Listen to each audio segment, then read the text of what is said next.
Okay, let us talk about flexible pavement design. Alright? So, dalawang type of pavements kasi tayo, yung flexible pavements and the rigid pavements. Mamaya natin discuss yung rigid pavements. Ang mga example ng flexible pavements ay yung mga asphalt. Yung rigid pavement, yung mga concrete.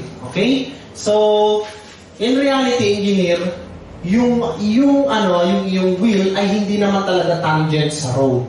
Medyo may pagka-flat siya dyan, engineer. May pagka-flat talaga siya. At ang assumption dito sa cone pressure distribution method ay circular yung kanyang area in contact. So therefore, ito yung kanyang pressure diagram. Habang umuusog ka pababa, lumuluwag yung area in contact. Ganun naman kasi talaga, engineers. Habang lumalalim, humihina yung pressure kasi lumuluwag yung area in contact. At ang assumption dyan ay 45 degrees ito. Kaya para siyang cone. Diba? Na-imagine ninyo, bilog ito, bilog din yung nandito. Okay? So, I hope you understand that. Kaya naman ito, engineer, may pressure ito due to the weight. Yan. May pumapalag dito na pressure. Yan yung type of pressure. Kung ano yung pressure na yan, force over area, F1, force over area, pareho lang dun sa tire pressure.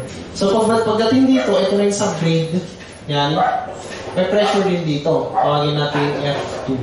Klaro po ba, guys?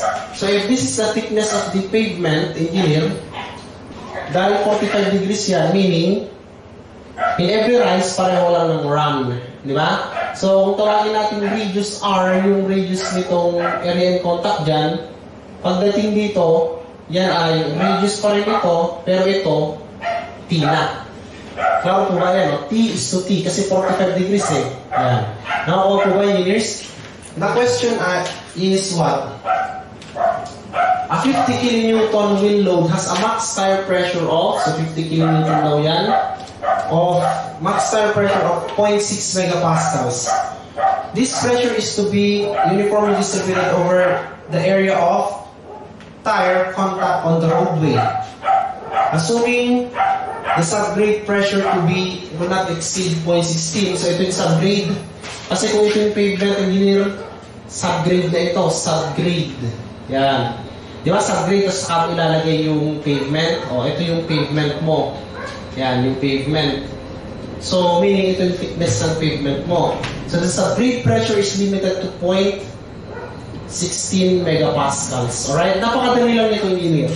First, binigyan ka ng tire pressure.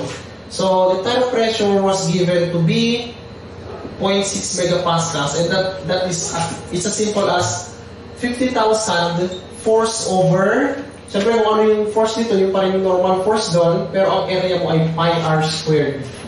Pi r squared. Therefore, you can get the area in contact. Puro ano lang ito, engineers, force over area lang yung mga formula dito. 50,000 divided by pi, 1. Ay, charot.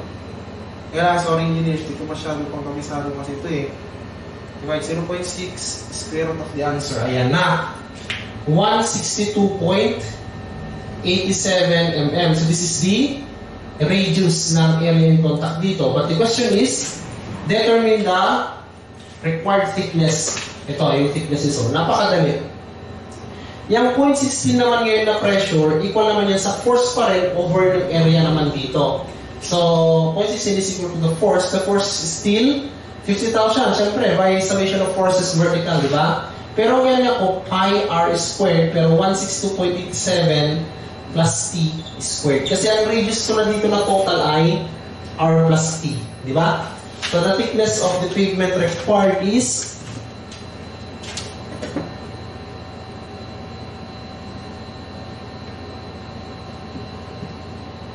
minus 162.87. Ayan. 152.52 mm. Yan yung required thickness natin. Okay?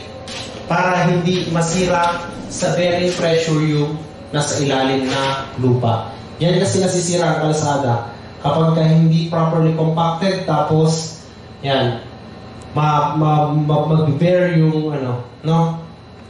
Okay guys, dito naman sa problem number 22, dalawa yung thickness. Una, yung subgrade, yung subgrade yung natural ground, di ba? compact lang yung natural ground. Tapos, saka naman siya nilagyan ng base muna. Tapos, kinumpak din yung base bago nilagay yung asphalt. Yung pavement, ito yung pavement. Hindi kagaya sa noon ang problem natin, direkta sa base nilagay agad yung pavement, di ba? Kaya isang thickness lang. So, same pa rin ang konsepto dito. Dalawa na lang yung thickness na i-design natin. Alright, so, 45 degrees pa rin ang assumption. Okay? Based sa mga given, the contact radius, dito, so may pressure na nag-develop, tire pressure, right? The contact radius was 180 mm dito. Ito, the contact radius ng then the subgrade bearing value is 0.3. So yung pressure dito is F2 is 0.3 megapascals. How about yung pressure dito sa base? F1 is equal to 0.6 megapascals. Yan yung given. So tawagin naman natin itong F. Okay? Design the thickness of the pavement and that of the base. Therefore, dalawang kukunin natin, T1 and T2. Alright? So first, kunin muna natin kung paano kaya. May given tayo na na W, di ba? Okay. So can we get T1 now? Yes, because for letter A, we have 0.6 is equal to the force 120,000 all over the area na pi times 180 plus T1 square, di ba? Ano? Ito na may R plus T1. I-discuss na natin yan kanina. Ang radius naman dito ay R plus T1 plus T2. Di ba? Kasi kung ano ito, T2 din ito, di ba? So, ayun, T2 din itong madadagdag dito. Claro? So, T1 therefore, the thickness of the pavement is simply, ilan kaya ito? Then kaya guys, 120,000 divide pi divide 0.6 square root of the answer minus 180. 72.31 mm. Oh no, tama ba? 180 ba yun? Parang nipis ha. Checkin ko lang guys ha. 0.16 yung, ay, ito na pala ako. 0.3 subgrade 0.6 yun. So 0.6 120,000 divide 0.6 divide pi square root of the answer minus 180. Tama, 72.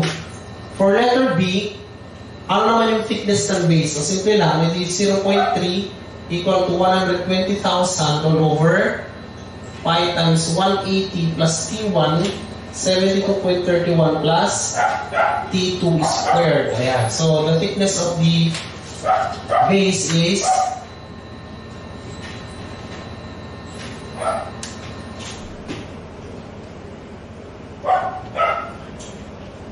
so ito, 104.51 mm. So I hope you understand that guys. Ito yung dalawang thickness niya. Labasin ito sa board. Lumalabas ito guys sa board exam. Actually, board exam namin, unang-unang lumabas yung mga ganyang problem. Pero syempre,